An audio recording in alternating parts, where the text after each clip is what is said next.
हमारे साथ मौजूद हैं आरिफ मोहम्मद खान साहब। बहुत स्वागत है। धन्यवाद। आरिफ साहब, सबसे पहला सवाल मेरा आपसे ये कि कहा जा रहा है कि आप बीजेपी का एजेंडा चला रहे हैं। किसी को भी अपनी राय रखने का अधिकार है। हमारा देश लोकतांत्रिक है। हमारे यहाँ बोलने की आज़ादी है और बेहुदा बात बोलने की भी आज़ादी है। कोई किसी को नहीं रोक सकता। मैं इन लोगों पर, मैं 1986 में बीजेपी में था जब मैंने ये सारे इश्यूज उठाए। मैं तो कांग्रेस में मंत्रिमंडल में था। मंत्रिमंडल में भी बहुत कम उम्र का वजीर था। मुझे क्या ज़रूरत पड़ी थी? बीजेपी के पास तो 2 सीटें थी तब।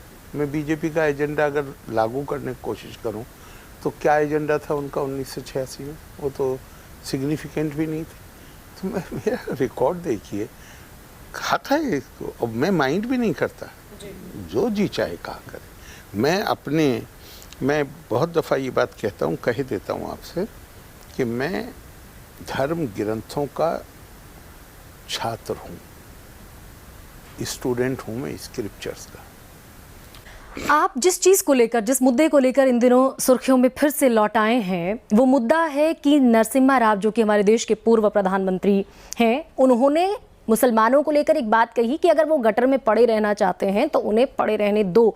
क्या वो एक फ्लो में कही गई बात थी? क्योंकि इसको लेकर पूरी कांग्रेस के चरित्र को जाहिर करने की जो कोशिश है, क्या आप उससे भी इत्तेफाक रखते हैं? क्या ये फ्लो में कही गई बात थी या ये वाकई कांग्रेस की वोट बैंक की पॉलिटिक्स का चरित्र था? नरसिम्हा राव जी ने जो मुझसे कहा उसका मकसद था मेरे ऊपर बहुत प्यार के साथ दबाव डालना कि मैं अपना इस्तीफ़ा वापस ले लूँ।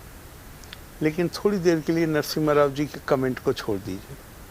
शाबानो आंदोलन तो बहुत बड़ा उग्र आंदोलन चलाया गया था, बहुत हिंसक भाषा बोली गई थी और पर्सनल लॉ बोर्ड के लोगों ने कहा था कि ये आज़ाद हिंदुस्तान का सबसे बड़ा आंदोलन था जिसने, ये उनके शब्द में कोट कर रहा हूँ, जिसने हुकूमत को हिलाकर रख दिया था।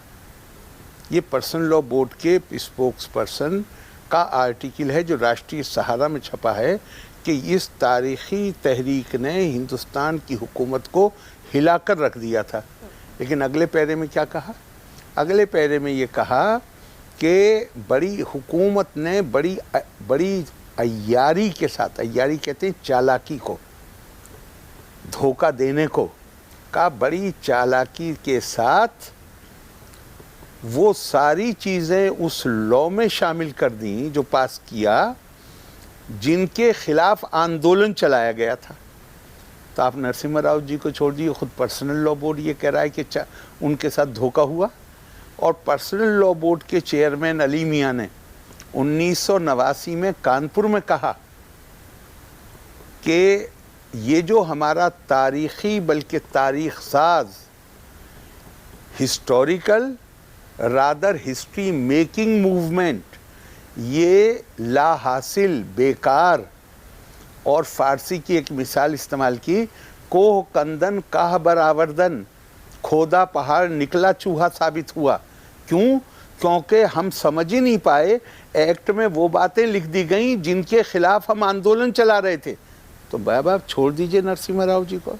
आंदोलन तो वो इस चीज के खिलाफ चला रहे थे कि सुप्रीम कोर्ट ने एक निर्णय दिया कि शाहबानों में जो निर्णय हुआ है वो हमको मंजूर नहीं। उसमें क्या चीज मंजूर नहीं?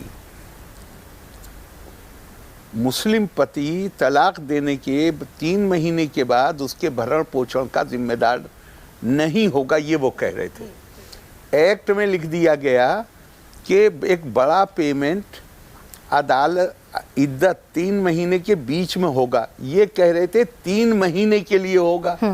उन्होंने लिख दिया विदिन, ये कह रहे थे 4। इनकी समझ में नहीं आया। आदमी कह सकता है कि भाई सरकार की चालाकी थी या तुम्हारी नाअहली थी। बिल्कुल बिल्कुल, यही सवाल मैं आपसे कहने वाली थी। सकता है, आदमी कह सकता है इस बात को। लेकिन जो बात आप पूछ रही हैं नरसिम्हा राव जी के बयान के ताल्लुक से, पर्सनल लॉ बोर्ड खुद वही बात कह रहा है और कह रहा है, चेयरमैन भी कह रहे हैं और उनका स्पोक्स पर्सन भी कह रहा है कि हमारे साथ चालाकी करके धोखा कर दिया गया। लेकिन तलाक देने के बाद 3 महीने साथ रहना पड़ेगा और 2 गवाहों की मौजूदगी में होनी चाहिए तलाक, फिर साथ रहे, ये कुरान कह रहा है। साथ रहना पड़ा। और उस 3 महीने में अगर तुमने अपना फैसला नहीं बदला तो फिर तलाक 3 महीने पूरे होने पर हो जाएगी। ये क्या कहते हैं? ये कहते हैं कि अगर आदमी ने मानिए किसी चीज़ पर गुस्सा आ गया उसे और वो काबू में नहीं रहा, आपने दाल में नमक ज़्यादा हो गया और उसने 3 बार कह दिया तो बस फौरन परिवार टूट जाए। तो कुरान या धर्म परिवार को टूटने की से हर मुमकिन कोशिश करता है। पर्सनल लॉ बोर्ड परिवार को तोड़ने में बस उनका बस नहीं चलता। क्यों? क्योंकि जब परिवार टूटता है तो लोग अपनी समस्या लेकर इनके पास पहुंचते ये हैं। बहुत बड़ी बात आप कह रहे हैं। फिर इस संस्था का औचित्य और ये बनी हुई क्यों है संस्था, अगर ये अपने ही समुदाय को खराब करने पर लगी हुई है तो? ये इसलिए बने हुए हैं और इसलिए चल रहे हैं कि आप कह रही हैं ये सबसे बड़ी संस्था है। यही तो वो सुनना चाहते हैं कि वो बड़ी संस्था है। राजनीतिक दल उनको पहचानते हैं। मुस्लिम पर्सनल लॉ बोर्ड के नाम पे वो अपने जाती फायदे किस चीज में है उसका एजेंडा चलाते हैं।